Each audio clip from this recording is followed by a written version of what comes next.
Yeah. No, right, if I plug into your car button. So this? Yeah, this one. That doesn't bother me.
Why do you have a towel on your head?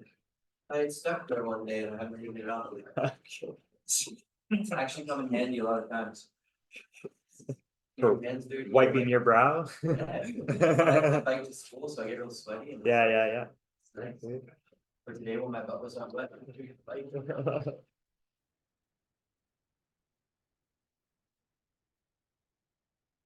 So what do you mean it's stuck? Like, is there a piece of gum between the towel and your hat?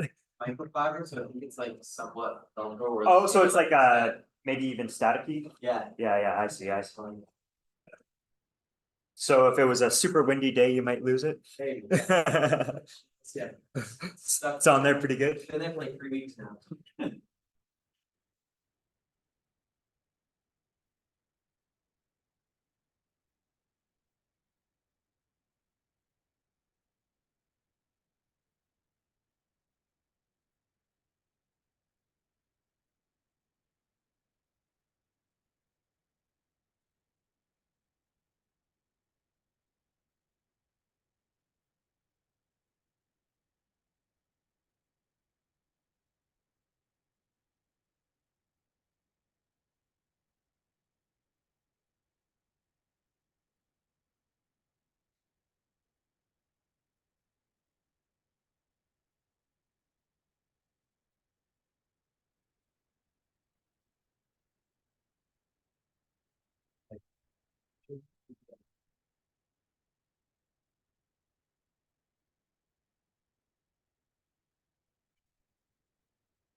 Jake, by any chance, did you grab a water bottle yesterday from the lab? I'm missing a blue water bottle. I didn't grab anything. I mean, it's possible that it's still sitting in there. Yeah.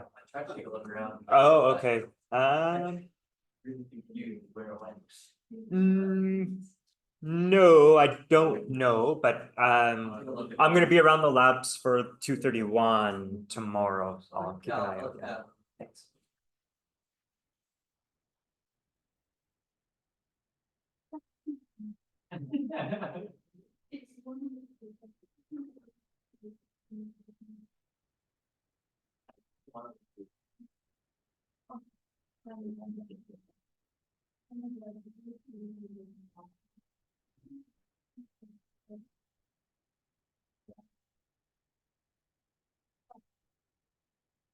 Okay, so let's get started. What I want to do today is I want to continue with some of our discussion about vectors. The way it's presented in Griffiths, it's as if you know nothing, like you've never seen anything about electrostatics before.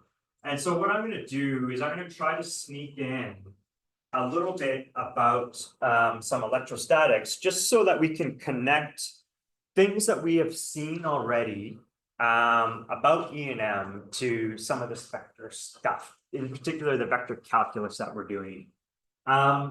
So, and I'm not gonna rederive everything because you've done a lot of this already, right, if not all of it, in Math 317.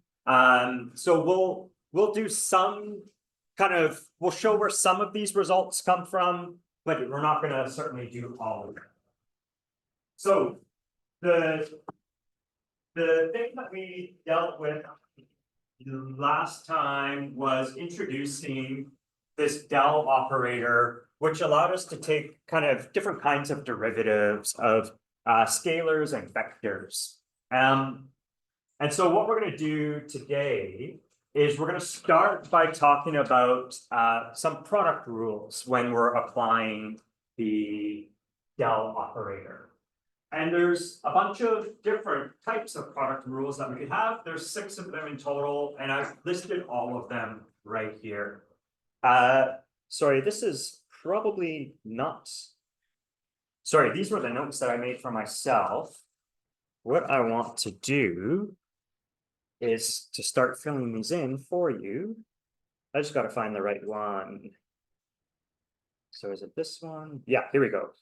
Okay, so last time, yeah, there's the del. We define the del, there's gradient, divergence, and curl. And so what we want to do is we want to do product rules for these operators.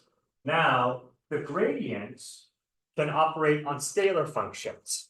And so how can we have a product of scalar functions? Well, we could just take 2 scalar functions and multiply them together. So one possibility is that we have the gradient of 2 scalar functions, f and g, for example. What's another way that we can make a scalar function? Well, okay, yeah, we could do that, but then we're not going to have to do product rule, right? So I want to make a scalar function out of the product of 2 things. Dot product, exactly, that's right. So we could take the gradient of the dot product between 2 vectors. Okay, and so that's 2 possibilities. There's no real other way for us to make a scalar function that we could then take a gradient of. So those are those 2 possibilities. We could also take the divergence of a scalar function times a vector. The divergence has to act on a vector, and a scalar times a vector makes another vector. What's another way that I could have a product rule that's going to involve the divergence of some vector? I want to make a vector that I can take a divergence of, and it has to be a product of 2 things. Yeah, cross product. Yeah, right. So I could take A cross B. So that's 1, 2, 3, 4, 5 is going to be the curl. And so it's the same kind of possibilities. I could take the curl of a scalar times a vector, or I could take the curl of a vector. And that exhausts all the 6 possible product rules. And you know, there they are. What I'll tell you right now is that, so all of these identities for all these different product rules are already on the front cover, inside the front cover of Griffiths. And so here they are. Some of them look kind of messy, but they're not actually particularly hard to derive. And we're not going to do all 6 of them. What I'm going to do is I'm going to pick one and go through it with you. And I'll also point out that Griffiths has already done one for you. Which one did he do? Griffiths has done this one. This is in the Griffiths text. That proof is done. The one that we'll take a look at is this one.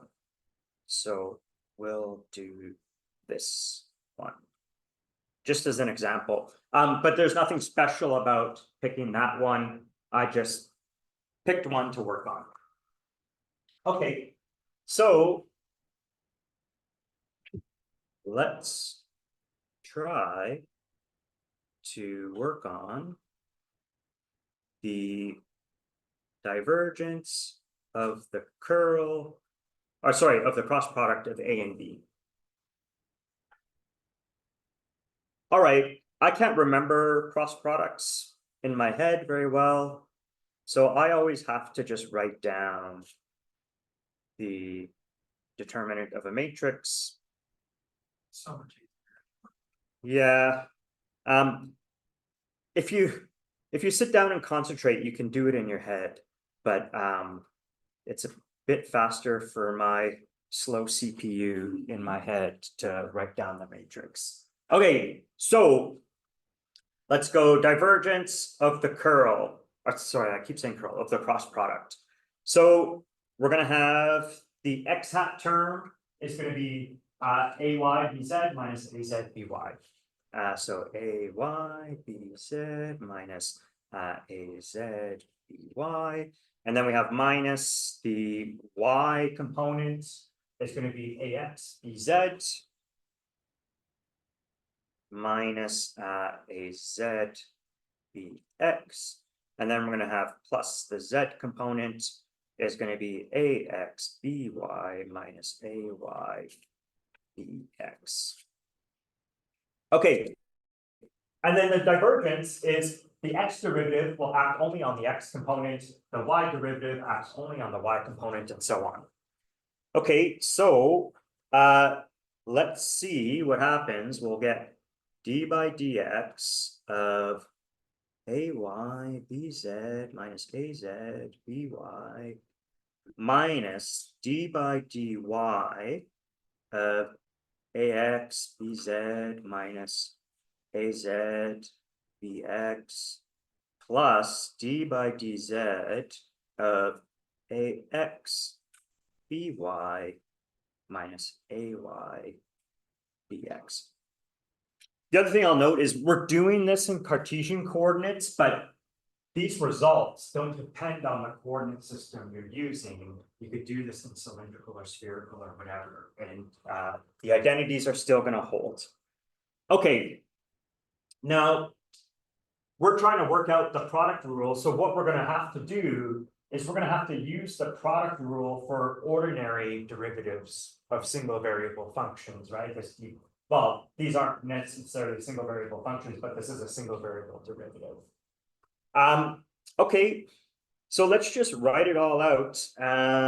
Product rule, it's going to be bz times the derivative of ay with respect to x plus ay, the derivative of bz with respect to x. And then we're going to have minus by daz dx minus az by dx. Okay, so that's one of the terms. And so we have 4 terms from this one, we'll get 4 from these two, we'll have 12 terms in total. All right, so let's just power through here.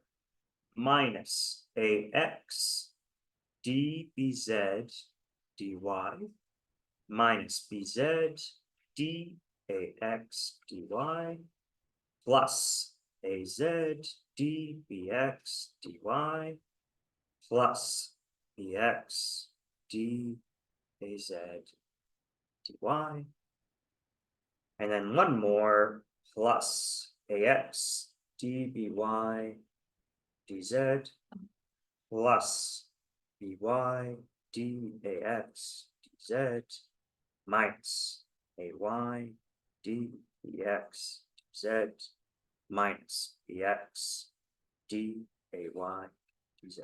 Hopefully, I didn't make any mistakes.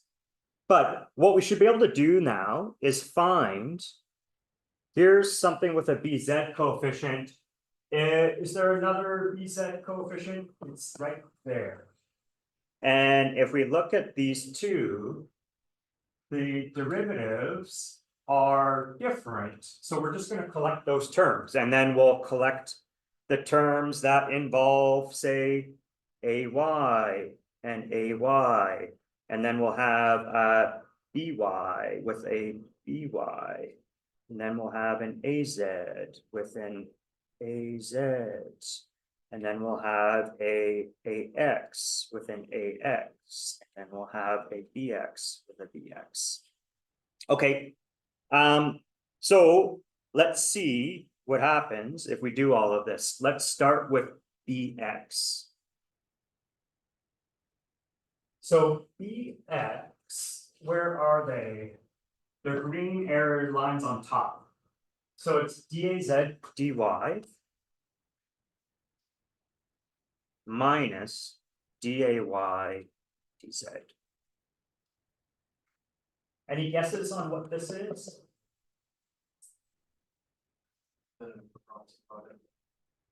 It's the curl of A, but it's not the full curl. What is it?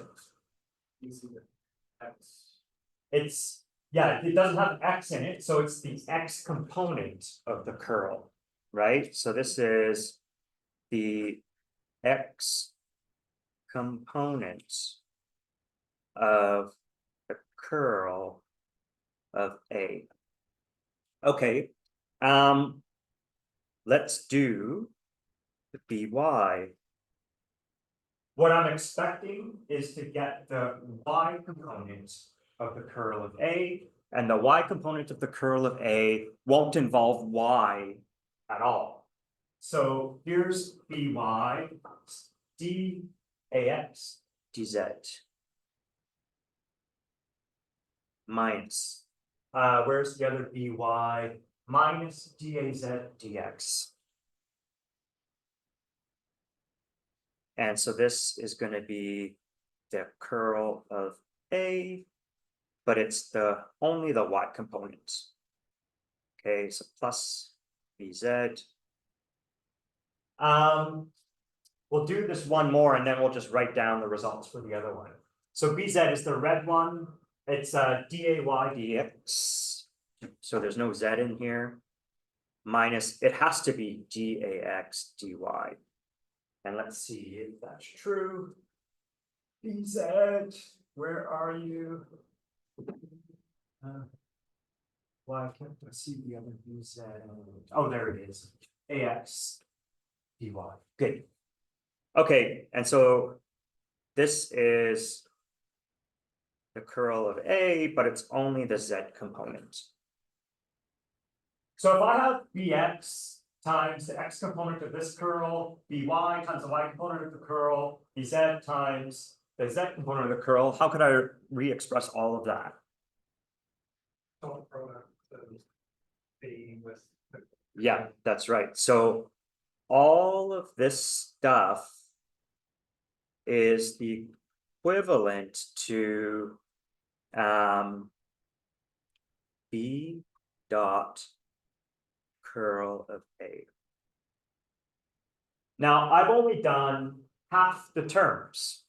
There are still twice as many left over, and they're all the ones that have the A coefficients.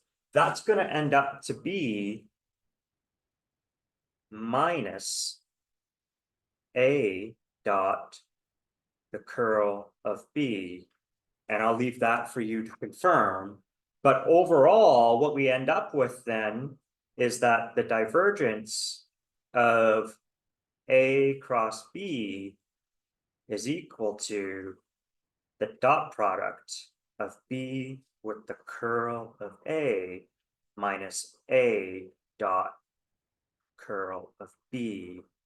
And this should correspond to one of the identities in Griffith's front cover. So B dot curl of A minus A dot curl of B.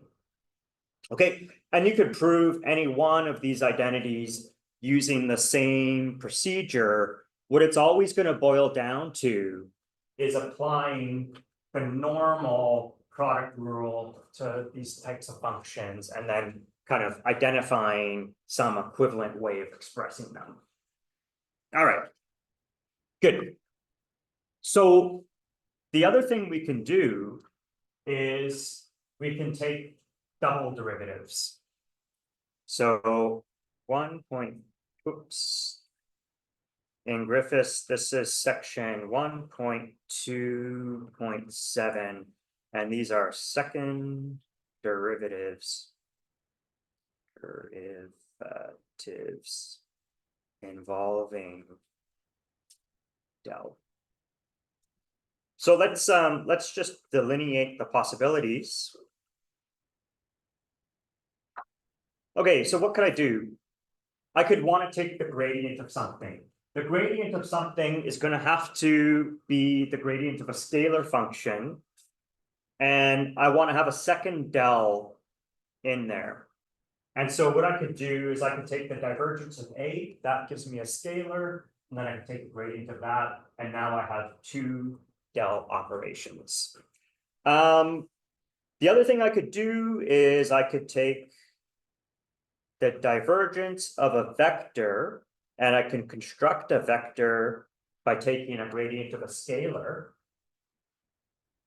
Or I could take the divergence of a vector that I make by taking the curl with another vector.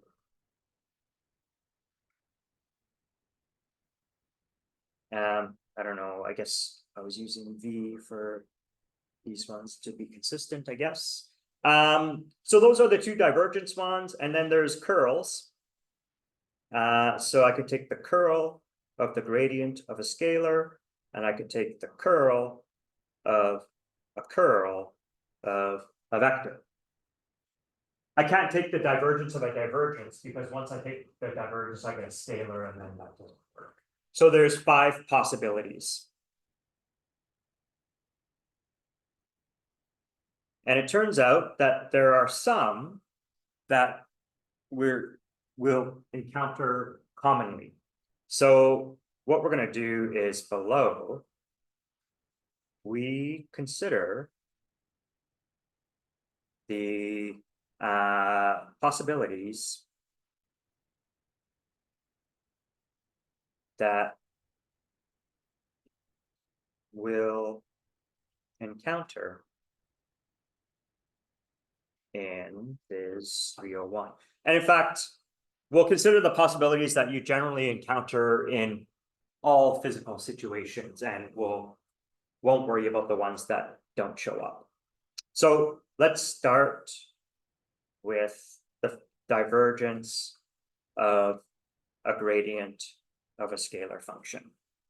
And all we're going to do is we're going to write out this thing in Cartesian coordinates and see what happens. This one's pretty simple, actually. The del operator is the usual kind of like vector of these partial derivatives. And then we have to take the dot product with the gradient of a scalar function t, and the gradient is going to give me d by dt, dt dx in the x hat direction plus dt dy y hat plus dt dz z hat, like so. Do you mind if in this class, like, we use vector notation instead? Like, if I didn't write the x hat, y hat, and z. Like you're going to separate these by commas and column. Oh, like you're going to do like matrix multiplication. Yeah, that's fine. That's okay. Yeah. Yep. I'm gonna as much as I can, I'm gonna be consistent with the notation used in the Griffiths book. Yeah. Yeah. Okay, so dot products are lovely because they're so easy to evaluate. You just have to multiply the x hat components together, the y hat components together, and the z hat components together. And it turns out to be very simple. It's going to be d2t dx2 plus d2t dy2 plus d2t dz2. Of course, we have to get a scalar at the end because we have a dot product here. So does anybody know, like there's a shorthand notation for this. Do you guys know what that is? Laplacian, yeah, that's right. That's exactly what this is. And this Laplacian is an operation that we will encounter when we talk about electrostatics. Okay, so this object is called the Laplacian,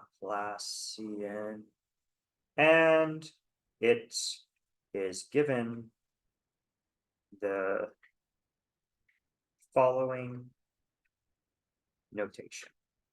So there's a lot of notation, and I think a lot of the math that we're doing is it's not particularly difficult, or it's not even new. It's the notation that's new that it takes some time to get used to. So the Laplacian is given the notation del squared, and it acts on the gradient function, and that's equivalent to the divergence of the gradient of t. And in Cartesian coordinates, it is just adding up all of these second derivatives. Whoops, that should be a z. Okay, good. So that's one of them that we'll use. The next one we'll look at is, which one are we going to do?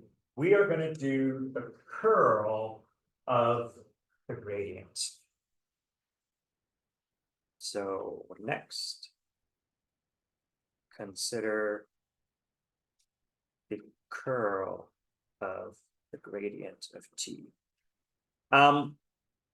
If I was to give you a leading question and ask you, what do you think the result is going to be? What would you guess?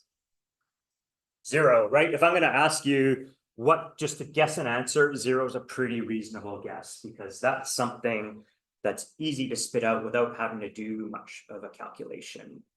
So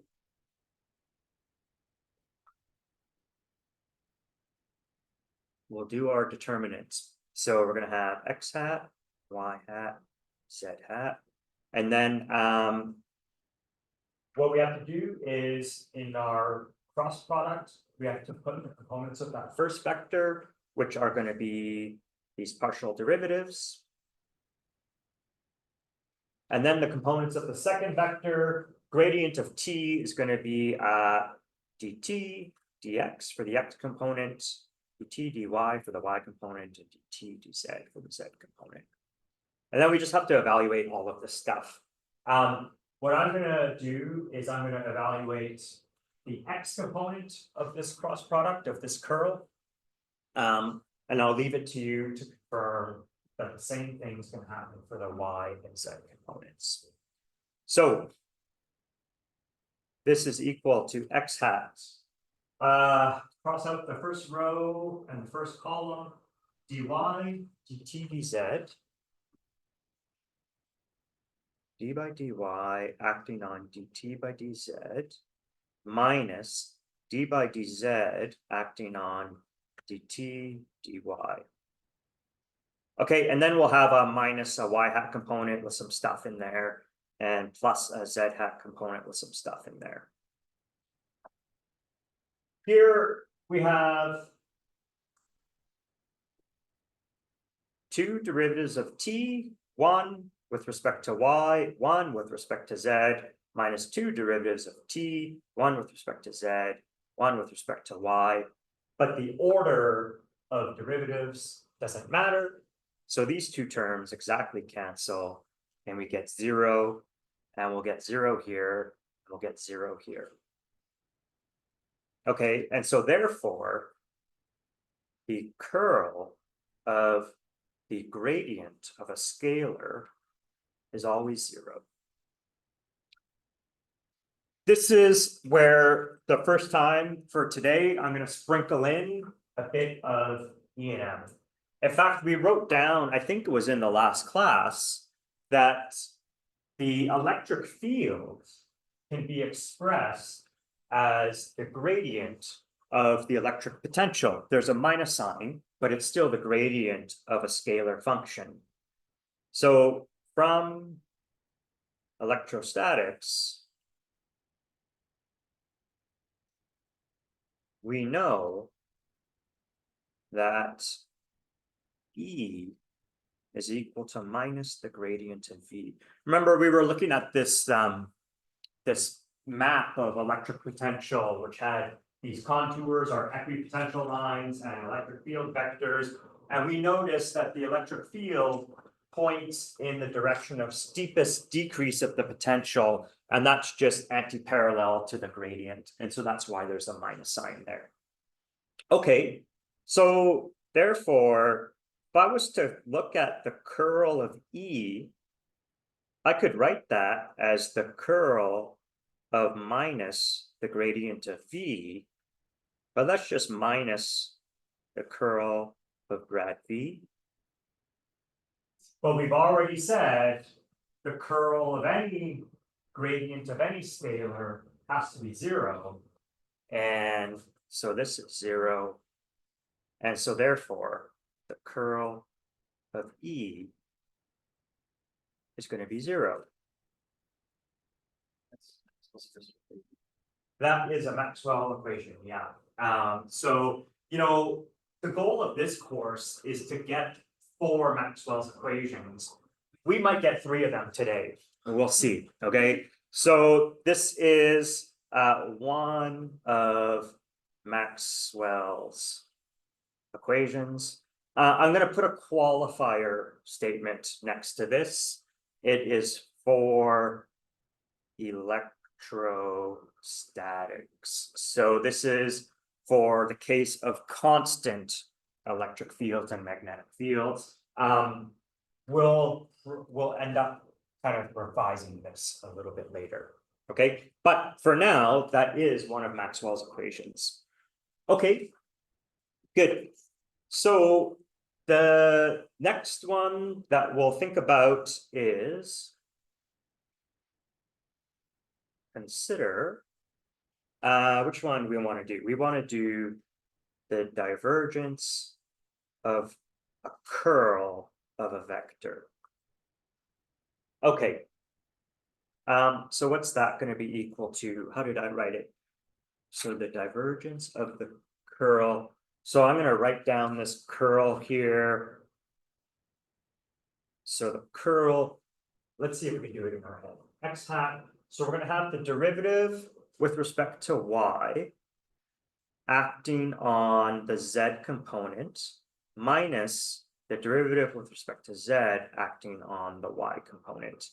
And then we'll have some other terms in the y and z directions. Okay. So this divergence is going to have an x derivative acting on the x component. Okay, so it'll be d by dx of dvz dy minus dy dz. And then I'll write out the other terms here because we're going to need them to see this cancellation. This plus d by dz. And so the z1 will involve x derivatives acting on y components and y derivatives acting on x components. All right. So we have a derivative of dz, and we have another derivative of dz here. This is plus d by dx, d by dy. This is minus d by dy, d by dx. So cancel. And then we have dy with an x and z derivative minus sign, dy, x and z derivative plus sign. Cancel. And then we'll end up canceling this one as well, because this minus sign and this minus sign gives a plus, which is going to cancel with that minus sign. And this is going to be equal to 0. I can't prove it for you right now, but we will ultimately, we will see that B can be written as the curl of A, where A is called a vector potential. I don't want you to worry about this right now. I'm just telling you what's coming a little bit later. So just like we could write E as the gradient of some potential, that potential happened to be a scalar function, we will eventually write B as the curl of a different potential, but it's going to be a vector potential. If that's possible, then we could take the divergence of B, which is going to be the divergence of the curl of this vector potential, and the divergence of a curl has to be equal to 0. And so another one of Maxwell's equations is the divergence of B is 0.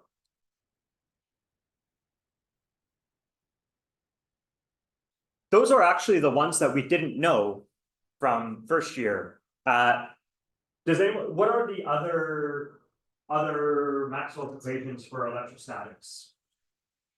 Ampere's law is one, and Ampere's law is for magnetic fields. What about for electric fields? Gauss's law. Yeah. So we have the divergence of B is 0, the curl of E is 0, and then we have Gauss's law and Ampere's law are 4 of Maxwell's equations. And we're used to seeing the Gauss's law and Ampere's law expressed as integrals. You have finished Math 317, and in the end of Math 317, I assume that you saw the divergence theorem and Stoke's theorem. And what you could do with those is you could rewrite, for example, an integral over some closed surface, which is exactly what Gauss's law does, as an integral of the divergence of a function. And so we're going to use divergence theorem and Stoke's theorem to re-express the integral forms of Gauss's law and Ampere's law in terms of differential equations. Okay, and so in order to do that, we have to do some integral calculus. So how are we doing here? Oh, we got a good time. No, good. So what I want to do is I want to first start by reviewing some of the common integrals we see in electricity and magnetism. And then we're going to start reviewing the fundamental theorem of calculus, which sounds pretty basic. The fundamental theorem of calculus says that if you take the integral of a derivative of some function, that's equal to the value of the function at the boundaries, and you take the difference. Divergence theorem and Stoke's theorem are generalizations of that basic fundamental theorem of calculus. And I'm not going to rederive them all because you've done your calculus course already. What I'm going to try to do is to give sort of an intuitive understanding of why these theorems work, and then we'll apply them. Okay, so the reason I'm doing it that way is because, like, I taught Math 317 once. It was like 15 years ago, but I taught it. And so I derived these theorems, this Stoke's theorem and divergence theorem for the class, but I don't remember how the proof goes. But I do remember kind of the qualitative intuition that you have behind why they work. And so that's what I want to focus on. Okay, anyways, the reason we're doing these theorems of integral calculus involving del operations is because that's the kind of stuff we're going to see all the time in physics 301. So common integrals in electricity and magnetism. So we have line integrals. One of the line integrals that we use often is that the change in potential is minus E dot dl. I won't do it, but this really, all this comes from is the work kinetic energy theorem. Do you want to see it, or should we just move on? It's pretty easy. You multiply this by Q, you multiply this by Q. Q times delta V is the change in potential. Q times E is force. So this is the integral of F dot dl. That's the work. Multiplied by the negative sign so that we have minus the change in potential energy. For a conservative force like the electric field or the electric force, the change in potential energy plus the change in kinetic energy has to be 0. And so minus the change in potential energy is equal to the kinetic energy. So this is really just the work kinetic energy theorem, okay? But that's an integral that we see all the time in E&M. Another one we see, another line integral that we see is Ampere's law, which we've already mentioned today. Ampere's law says that the line integral of B dot dl around a closed loop is equal to mu naught I enclosed. So Ampere's law. Okay, this little circle here, let me just remind you, is that this is now a path that doesn't have ends. It's a path that forms a closed loop. Whereas here, we have a path that has these two open ends. Okay, so we also are going to encounter surface integrals. One of the places where we see surface integrals is when calculating flux. So for example, the magnetic flux is expressed as B dot dA integral over some surface. This is an important quantity because Faraday's law tells us that if you have a changing magnetic flux, you get induced EMFs, which can drive currents. So that's how hydrodams work. So anyways, to calculate flux, we need to do that surface integral. We also have Gauss's law, which is another surface integral, which is equal to Q enclosed over epsilon naught. So this is Gauss's law. Again, this little circle means that we have a closed surface, like for example, a sphere surrounding a point charge or something like that. Okay, so that's the motivation for why we're going to do this integral calculus stuff, because we're going to need it to deal with all these sorts of things that we're going to run into all the time. So let's start just with a nice, easy first year problem. The fundamental theorem of calculus. So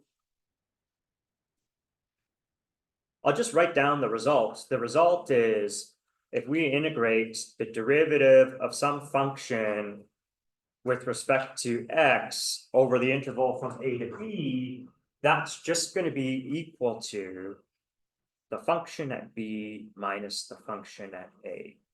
Now, the important part that I want to emphasize about this is that this f is some continuous function over the entire interval a to b, but the result of this calculation depends just on the boundary points, on the two endpoints. And that is going to be a common feature for divergence theorem and Stoke's theorem. Okay, so let's just keep that in mind.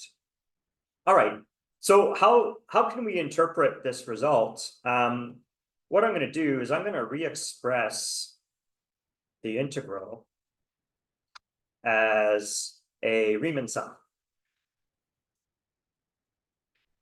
Right, integrals is just a fancy notation for a special kind of sum. And so we could write that this integral of df dx times dx is equal to the limit that delta x goes to 0 of the sum. We start from x equals a and we end up at x equals b of df dx delta x. Okay. So what we can imagine doing is plotting out this function and then evaluating what this df dx times delta x is, what it represents physically over each of these little intervals that we take in the sum. So let's try to do that. I'm going to draw some arbitrary function as a function of x here. So there's x. This is f of x. And I don't really care too much what it looks like. Here's our starting point A, and we're having ending point B. And then at some intermediate point, we have x. Okay. Now, inside our sum, we have df dx. Of course, the derivative of f is just the slope of a tangent line. And so I can draw our tangent line at x. So that's not bad, something like that. This is df dx, at this particular point. Okay. So the slope of this line is that df dx. We have to multiply it by a delta x, a change in x. And so let's suppose that over here, I'm going to exaggerate it.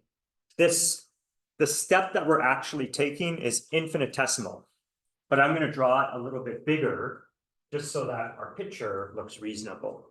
So this is going to be f plus delta x such that this interval is the delta x. And so what you can imagine is what we're really doing is we're dividing this interval from a to b into a bunch of equal size steps delta x, but of course delta x is going to be infinitesimal inside this Riemann sum.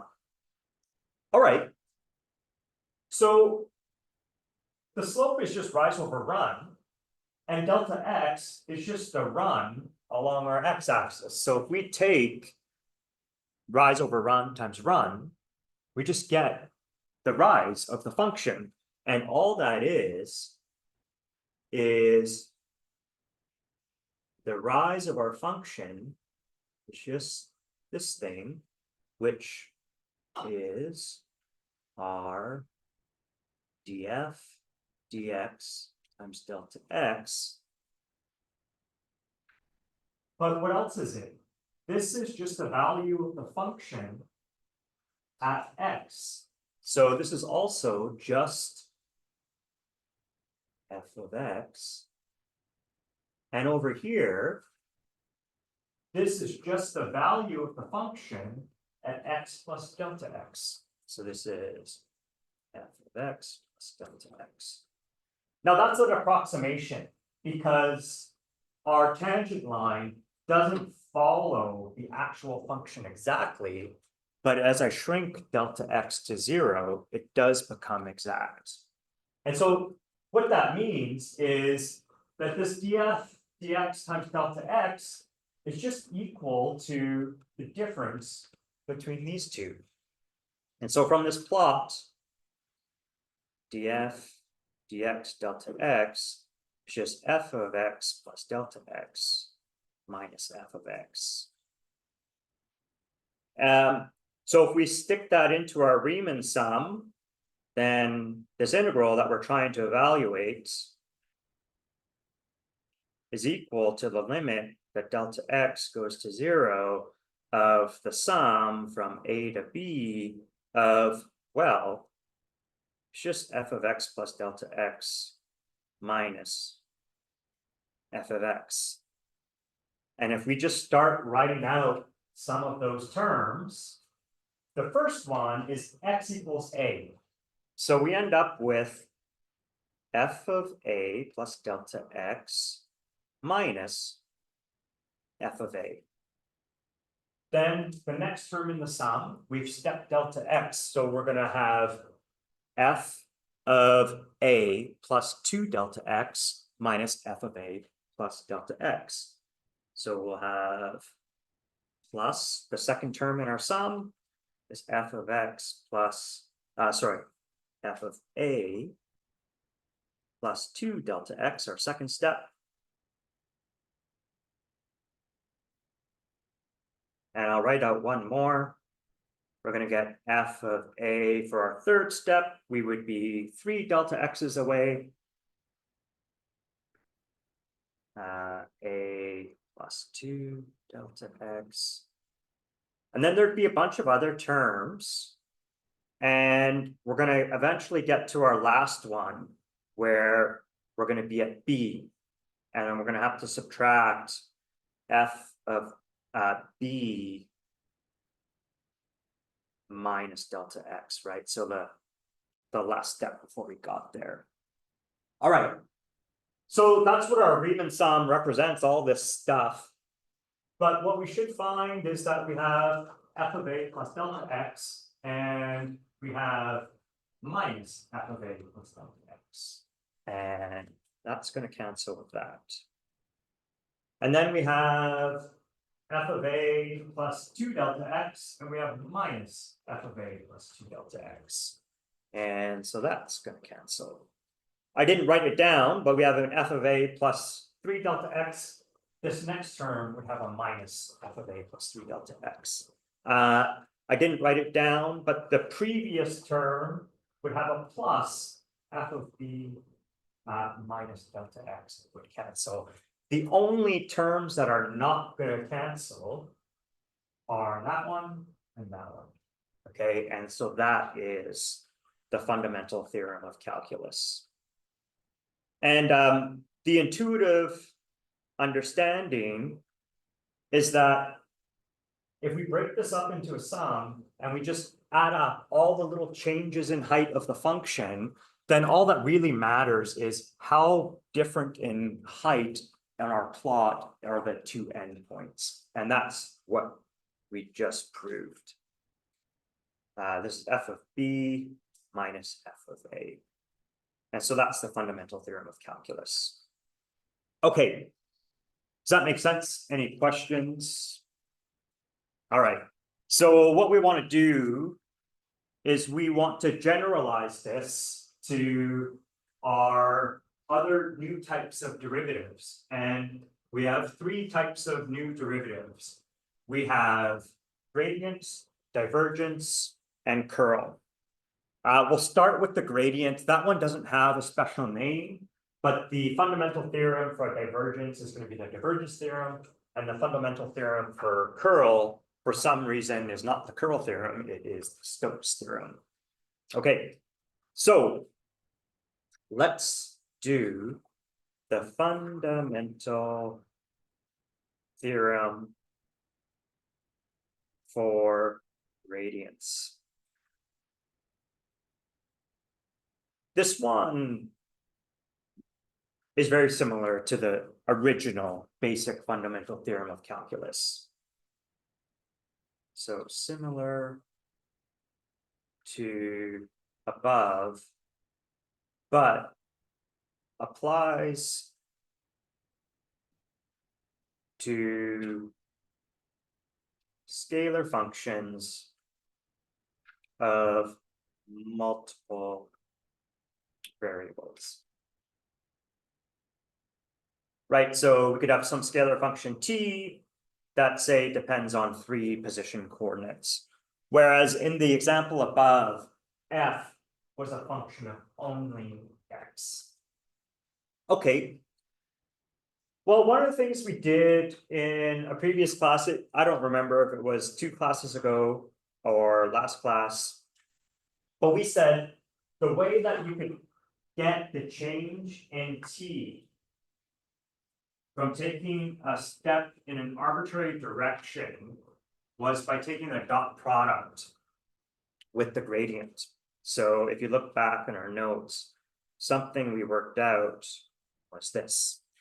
You know, imagine evaluating this dot product. It's just going to be dt dx plus dt dy plus dt dz. And so in effect, what we're saying is if dl is a step in an arbitrary direction, there's going to be changes in the value of our function t corresponding to the size of step we take in the x direction and how quickly t changes in that direction, plus how much of a step did we take in the y direction and what's the slope of the function along the y direction, and same for z. So we just have three contributions for the changing value of the function.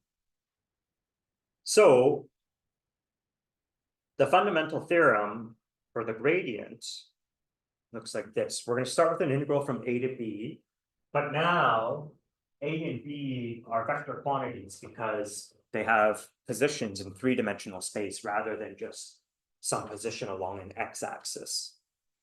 And instead of just a derivative of f with respect to x, we now have dt expressed in terms of the gradient, and that has to be equal to the values of the functions, the difference of the value of the functions at the two endpoints. And the argument, I'm not going to go through the argument again, it's exactly the same as what we did for the one-dimensional case, the function of one variable. So these are points in 3D space.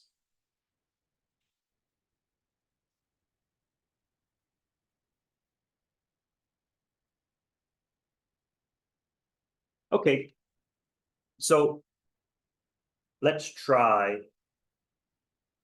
divergence theorem.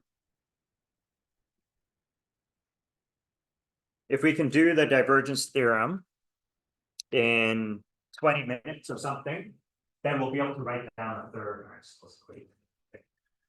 All right.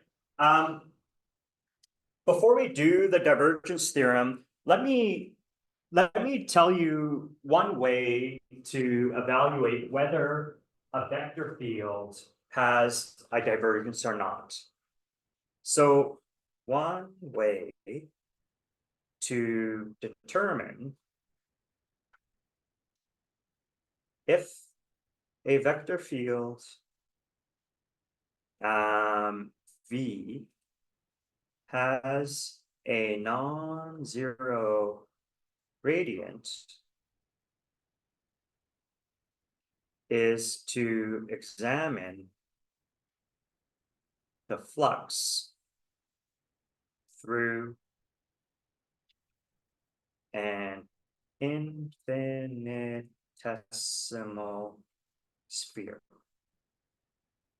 Okay, so when we were talking about curl, we had this idea that we could evaluate curl, whether it's zero or non-zero, by putting this little paddle wheel inside the vector field and treating the vectors as if they're like fluid flow lines. We could do something similar for divergence. And so let me just make up some vector field here. We will take the, what do I want to do? Okay, let's do the point charge because that's what we talked about before. So the point charge has a large electric field near the origin. Like, let's imagine we put a positive charge here, and then it gets smaller as we move away. So I'll draw these diagonals first, and then I'll draw some along the axis here. And I think I'm going to have to draw a little bit more if I want to do my little sphere example. So we already proved that the divergence of this point charge electric field is zero everywhere except for at the origin. So I want to see if we could come up with another argument that shows that same sort of behavior. And so what I'm going to do is I'm going to place an infinitesimal sphere here. And ooh, is this going to work? Yeah, I think it will. Okay. So what we're trying to determine is the flux through the sphere. And so the question is, does this, so the divergence of a vector field V quantifies the spreading out of a vector field at a point in space. And so here what we have is strong electric field entering in this region, but those vector fields are kind of spanning a small section of our sphere, a small part of that sphere. And then here we have weaker electric fields that span a larger part of the sphere. And so the overall effect is that the flux into and out of the sphere is zero. So there is no net, let's say, spreading of the electric field. Whereas if I was to place a sphere surrounding the actual point charge, like so, now I only have lines exiting this sphere, and I'm going to have a divergence that's positive. So this corresponds to a positive divergence. And over here, if I have a negative point charge and I look at a point or a sphere surrounding that point, now I have only field lines penetrating into that little sphere. And this would be a divergence that is negative. The way you can think of this is like if these were fluid lines, this is like a faucet. So you turn on a tap and the fluid flows out. So this is like a source or faucet. Faucet of V. And here, this is like a drain or a sink. So they're all converging on a point. This is a drain or sink of. And what the divergence theorem is going to try to do is it's going to try to essentially add up all of the faucets or sources and all of the drains and sinks and determine what is the net effect over some volume in space. Okay, so what we're going to evaluate is something like the gradient of V over a volume. So this d tau in Cartesian coordinates would be dx, dy, dz. So this is really a triple integral. So you integrate with respect to x, y, and z. So this adds up all sinks and sources of some vector field in a volume of space.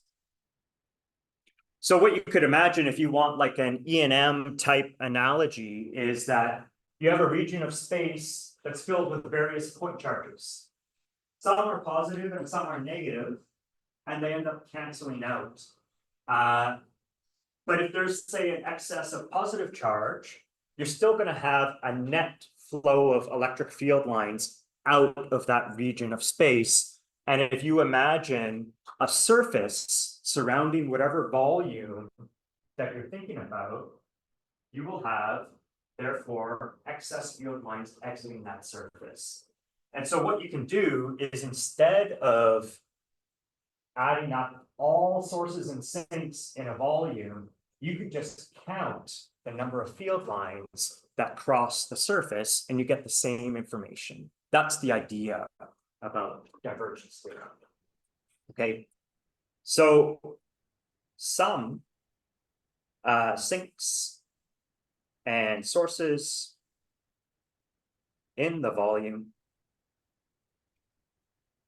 will cancel if there is a net, let's say a net source, or in brackets sink, then we'll have field lines exit or enter the surface. Let me be more explicit. The closed surface that surrounds the volume.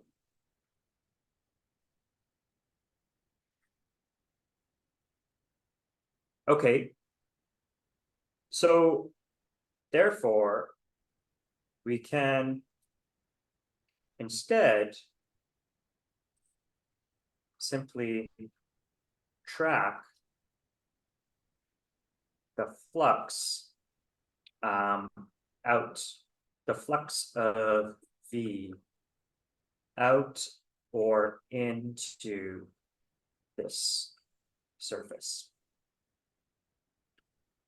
Okay, so the way that you calculate flux is V dot dA, and this is over a closed surface surrounding V. All right. So that means the divergence theorem is the following.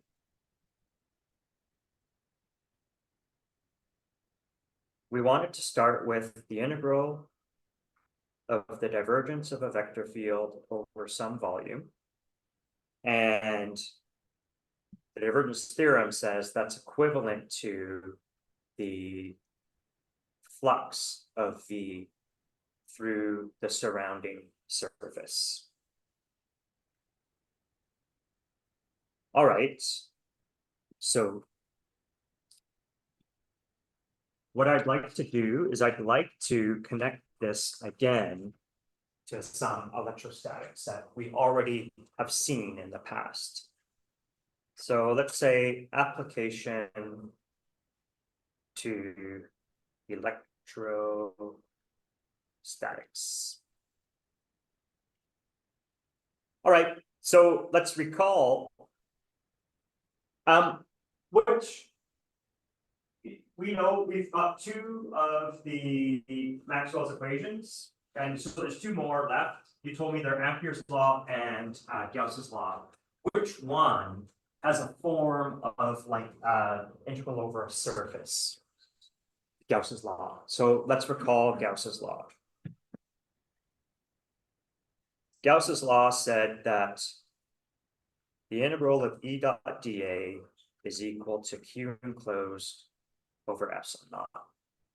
So like we're going to cover all of this stuff again, that when we get into chapter 2, it's electrostatics, and it's going to have this thing in here. But if you remember, what we could do is we could use this when we had like a highly symmetric geometry. A point charge makes a radial electric field. If we surround it by a spherical surface, I can evaluate this integral. A sheet of charge makes an electric field that points perpendicularly away from the sheet. If I surround that by a surface that has flat parts that are parallel to that sheet, I can evaluate this integral. If I have a line of charge, I can surround it by a cylindrical surface that is symmetric with respect to the electric field, and I can evaluate that integral. So we're always looking for geometries which are symmetric so that we can apply this type of integral and evaluate it. Yeah. Well, it still, I mean, it probably still works if it's not symmetrical. It's Yeah, just like it not- works always, but it's very hard to apply except in those symmetric situations. Now, I guess what you could do is you could set up some computational system to, yeah, numerical methods to evaluate. Yeah, so you're absolutely right. Gauss's law is always valid, but it's only easy to use with pen and paper when you have that highly symmetric situation. Okay, what I want to do is I want to say, well, look, Gauss's law is expressed as an integral over a surface with a dot product. And so that's exactly the case that divergence theorem handles. So let's apply the divergence theorem.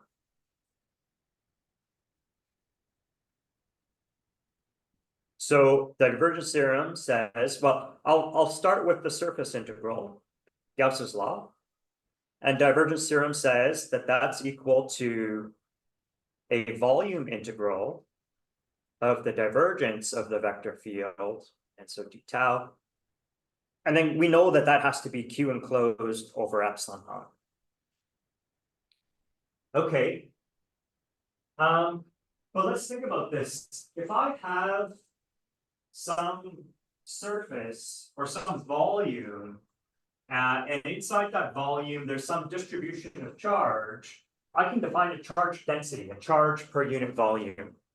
So we can express Q enclosed as a charge density and then integrate over that volume. So take the density at some point in space, multiply it by an element of volume around that region of space, around that point, and that tells you how much charge is concentrated there. Do that for all the little volumes that make up the total volume of space that you're interested in, and you will end up with the total amount of charge. Okay, so what I'm going to do is I'm going to take this and replace it for Q enclosed, and so we would end up with a volume integral of the divergence of E is equal to Q enclosed, so it's 1 over epsilon naught. Q enclosed we're going to write as a volume integral over the charge density. So this is charge density.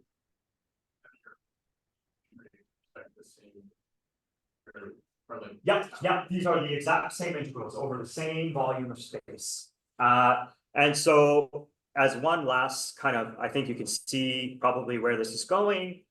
The constant epsilon naught I can take inside. And so now I have the same integral over the same volume of space. And so the arguments of the integral or the integrands must be equal in these two. Okay, and so therefore, it must be the case that the divergence of E is equal to the charge density divided by epsilon naught. And this is a third Maxwell's equation. So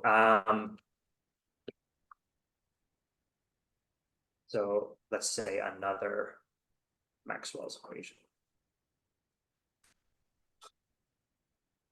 I'll point out one other thing that we'll see throughout this course is that we got this starting by the integral form of Gauss's law. This is still Gauss's law, it's just expressed as a differential equation, okay? And so what we have is now Gauss's law expressed in two ways. There's an integral form, which is that E dot dA is equal to Q enclosed over epsilon naught. And now there's the differential form. Differential form, which is now that the divergence of E is equal to the charge density over epsilon naught. So why is it useful to have multiple theorems? I think it's going to be useful mathematically. It's easier to work with derivatives than integrals. What I think is it is easier to prove Gauss's law, the integral form, but then mathematically to solve problems, it's going to be convenient to use the differential form. But they contain the same type of information. All right. I don't know if we'll finish this one, but let's take a look at Stoke's theorem.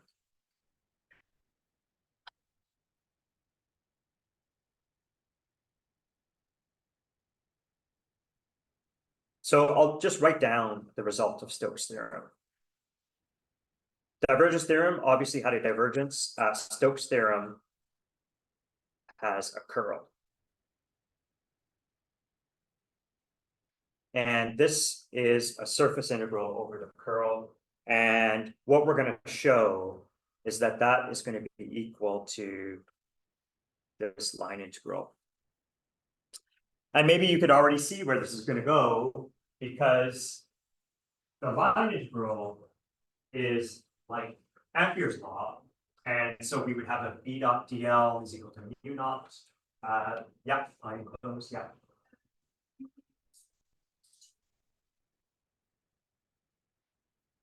Like these theorems? No, probably not. I would expect you to have more of an intuitive understanding. I'm not teaching you a calculus course. We're going to do the E and M, but these are the tools that we're going to use to solve E and M problems. So we were going to eventually put B dot dl in here for Ampere's law, and then that's going to allow us to express Ampere's law in terms of curl field, and that will be the fourth Maxwell equation. Okay, so what we have is the curl of some vector field. And so let's imagine that we had some surface S. Okay, so there's our surface S. And let's imagine that there's some vector field in this, like living on the surface, and we're going to place these little paddle wheels all over the place, and we're going to figure out if they rotate due to the flow of these field lines, if it was a flowing fluid. And then maybe what we find out is that, yeah, we get all of these non-zero curls, like we place these paddle wheels around on the surface, and they tend to rotate. In this case, I'm drawing it in a clockwise sense. Okay. So that's what the left-hand side of this equation evaluates. It evaluates all these curls and adds them up over this entire surface. Okay, and so this is the, yeah, so this is evaluate the curl of V over surface. All right. But what I want to do is I want to look on the inside here. And so if I look on the inside, down here, I have a curl contribution that's kind of going off to the left. But from this one right beside it, I have a curl contribution that's going off to the right, and they tend to cancel. I could also do it over here where I have a contribution here that's kind of pointing upwards. And over here, there's a contribution that's pointing downwards. and they tend to cancel. The only thing that doesn't cancel is the contributions that are right near the boundary, okay? So the parts that don't cancel are the parts that go around this boundary. And so the interior contributions cancel, and leaving only a net outer, let's say, swirl around the boundary. Okay, and that's exactly what this calculates, right? If you have some vector here, the dot product with DL around this boundary adds up all the components of that vector field that are parallel to the boundary and take this path around here. And so this green thing finds, oh, I should do it green, finds the components of V that circulate around the boundary. Okay, and so that's where I'll stop. But let me emphasize here that we have a flat surface equivalent to some calculation along the boundary of that surface. Here, for divergence theorem, we have some calculation of over a volume that's transformed to a different calculation that considers just the surface that encloses that volume. The fundamental theorem, here we'll go to the original one, is some integral over a to b that reduces to just evaluating the function at the boundaries. And so fundamental theorem of calculus and divergence theorem and Stoke's theorem are all related in that sense. Okay, so what we'll do starting on Monday is we'll apply Stoke's theorem to our Ampere's law, and we'll write down the fourth Maxwell's equation for electrostatics. And that's where we'll pick it up. Okay, have a good weekend. You have tutorial tomorrow, first tutorial, so please show up. I have some problems that you'll work on, and then there'll be like a little 10-minute quiz right at the end. At the end of the tutorial, I will post all the solutions. So if you were working on a problem, I couldn't quite get it, and want to see my solutions, I will post those for you after the tutorial is over.